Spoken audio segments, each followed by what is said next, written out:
If you have been thinking about buying a truck or an SUV, you are about to have more leverage than ever. Across America, General Motors and Chevrolet dealers are desperate, and I mean desperate, to sell off models that no one seems to want anymore. Some of the biggest names in the industry are sitting unsold, and dealers are slashing prices like never before.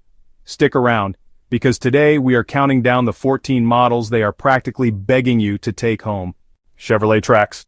This SUV was reintroduced with one clear goal: attract budget-conscious buyers with a subcompact sport utility vehicle that promises practicality at a low cost.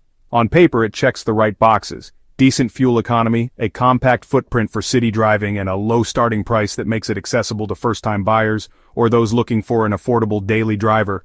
But that strategy has backfired. Buyers in the compact crossover space expect more than just affordability. Competitors like the Kia Seltos and the Toyota Corolla Cross offer stronger engines, more refined interiors, and better feature sets, even at comparable price points. The Trax, while new in its current form, still feels fundamentally outdated in its design language and performance. The interior plastics feel cheap, the tech is underwhelming, and the driving dynamics leave little to be desired. It lacks all-wheel drive, which further limits its appeal in snowy or rugged regions of the United States. Despite its fresh look, the Chevrolet Trax simply fails to stand out. Dealerships across the country have resorted to offering deep discounts, 0% interest financing, and even free maintenance plans to push these vehicles off their lots. Yet the inventory continues to grow. Many buyers walk in, see the Trax on the floor, and quickly move on to something more substantial, whether from within the Chevrolet lineup or a rival brand. But if the Trax feels behind the times, this next sport utility vehicle barely even shows up on buyer radars.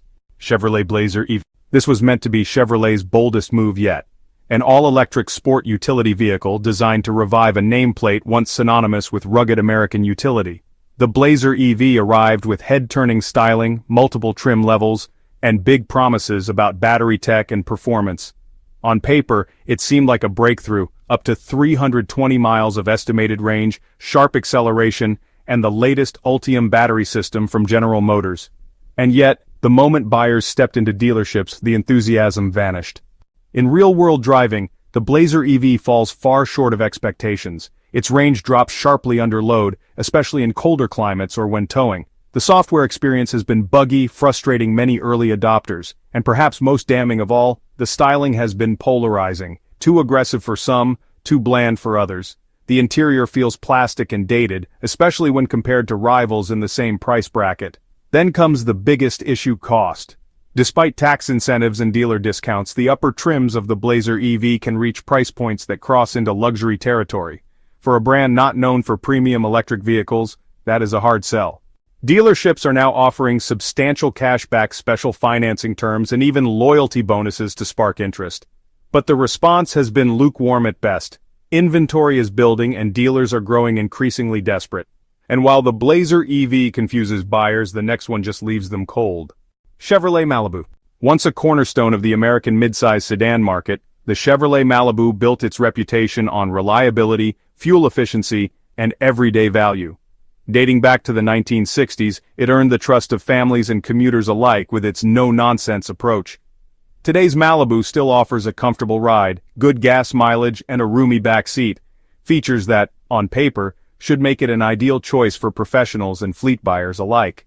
But the market has moved on, and it left the Malibu behind. In a landscape now dominated by crossovers, the Malibu feels like an afterthought. The design is dated, the infotainment system lags behind the competition, and General Motors has made very few meaningful updates over the past several model years. There is no hybrid option, no all-wheel drive variant, and no compelling performance trim. Even more damning is the fact that many Malibu units end up in rental fleets, further eroding the vehicle's appeal to private buyers. When consumers associate a car with rentals and taxis, the emotional connection disappears, and without emotional value, price becomes the only lever left to pull. Sales continue to decline, dealers continue to receive stock they cannot move, and still, General Motors hesitates to pull the plug on a model whose prime passed over a decade ago. Speaking of forgotten, the next sport utility vehicle tried to stand out, and failed: Chevrolet Trailblazer. With bold styling, a sporty profile, and promises of versatility, the Chevrolet Trailblazer aims to carve out its space in the crowded subcompact sport utility vehicle market. Designed to balance city-friendly utility with a hint of adventure, it offers sleek lines, two-tone paint options, and a modest turbocharged engine. On paper, it looks like an ideal choice for younger buyers or urban drivers wanting an affordable, nimble crossover. Add in decent fuel economy, a solid array of safety features, and a surprisingly roomy interior for its size, and the Trailblazer appears to check all the right boxes for budget-conscious sport utility vehicle shoppers. But step closer, and the cracks start to show. Welcome to our in-depth analysis of the latest car models. Today we are diving into the details of some popular vehicles, evaluating their strengths and weaknesses, and helping you make an informed decision. Let's get started. The Trailblazer suffers from what can only be described as an identity crisis. It is marketed as a sport utility vehicle, yet its small size, limited cargo space, and underwhelming powertrain make it feel more like a dressed-up hatchback than a true utility vehicle. Buyers are confused. The biggest issue is pricing. As buyers compare it to rivals like the Toyota Corolla Cross, Kia Seltos, or even Chevrolet's own Equinox, the Trailblazer starts to look expensive for what it offers. Pricing often climbs dangerously close to $30,000 once options are added, despite the vehicle's limited capability and brand reputation. But if the Trailblazer struggles to define what it is, the next vehicle on this list struggles to justify why it exists at all. If you are finding this breakdown eye-opening, make sure to smash that like button and hit subscribe, because the models coming up are even more surprising. Chevrolet Bolt EUV. By all accounts, the Chevrolet Bolt EUV should be a breakout hit. It is fully electric, relatively affordable, and offers enough driving range to easily cover the daily needs of most American drivers. On paper, it looks like the perfect entry point for budget-minded buyers looking to step into electric vehicle ownership without paying luxury prices. With nearly 250 miles of range per charge, respectable acceleration, and upscale features like Super Cruise driver assistance, all wrapped in a package priced under $40,000, the Bolt EUV checks nearly every practical box. But despite these appealing attributes, the Bolt EUV has become one of the most heavily discounted and least wanted electric vehicles in the country. Why? Because consumer trust in the model has been shattered. After a string of high-profile battery recalls and fire risks, confidence in the Bolt nameplate nosedived. Buyers became wary of both the reliability of the product and the long-term viability of Chevrolet's electric vehicle program. Add to that a sparse public charging infrastructure and growing competition from brands like Hyundai, Kia, and Tesla, and the Bolt EUV quickly fades into irrelevance. Even after Chevrolet began slashing prices and offering incentives as high as $5,000, the Bolt EUV could not recapture its momentum. Dealerships now offer deep markdowns, loyalty bonuses, and extended warranties just to keep units moving. Still, many consumers see it as a short-term solution in a long-term market evolution. The result is rows of Bolt EUVs sitting under dealership lights waiting for buyers who simply are not coming. And while Bolt buyers hesitate over batteries, the next Chevrolet truck stalls out at the checkout, despite a complete redesign. The redesigned Chevrolet Colorado, particularly in its high-end trims like the Trail Boss and the ZR2, was supposed to re-establish the model as a serious player in the mid-size truck category. With aggressive styling, improved ground clearance, and a turbocharged 2.7-liter engine delivering up to 310 horsepower and 430 pound-feet of torque, it looked like a true off-road competitor.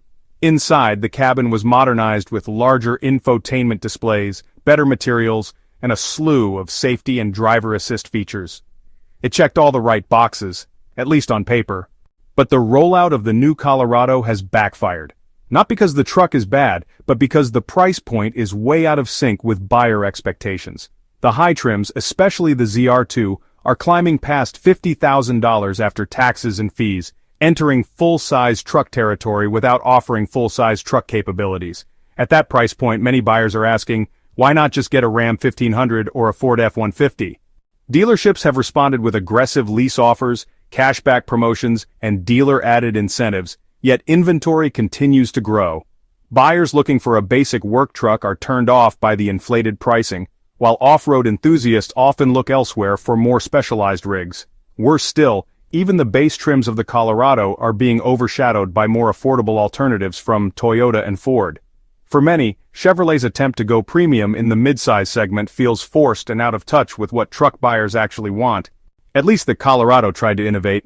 The next truck on this list just gave up entirely, GMC Canyon. Positioned as the more upscale sibling to the Chevrolet Colorado, the GMC Canyon set out to deliver a premium experience for mid-sized truck buyers. At a glance, it seems to hit the mark. The styling is bolder, the interior materials are a step up, and added technology gives it a more polished, modern edge. Under the hood, it packs a 2.7-liter turbocharged four-cylinder engine, delivering 310 horsepower and 430 pound-feet of torque, impressive figures for a mid-size pickup truck and strong enough to compete on paper with some of the segment's best. However, the problem starts when buyers look at the price tag. The Canyon demands thousands of dollars more than the Colorado, despite sharing the same platform, engine, and core mechanical components. For most consumers, the Canyon feels like paying extra for window dressing. A fancier badge and minor tech boosts are not enough to justify the premium, especially in a market where affordability is king. Shoppers walking into a General Motors dealership are not blind. They see the Canyon next to the Colorado, compare the features, and walk away from the Canyon unless heavy incentives are in play. Many buyers even bypass it entirely, heading toward other brands offering better-equipped trucks at similar or lower prices. As inventory swells, dealerships are growing desperate. Some regions are seeing double the normal lot time for Canyon models, especially high trims. The message from consumers is clear. If you're going to ask for premium pricing, you had better deliver something that truly stands apart. But if the Canyon is overpriced, the next model is just outdated. Chevrolet Camaro. Few cars embodied American muscle quite like the Chevrolet Camaro.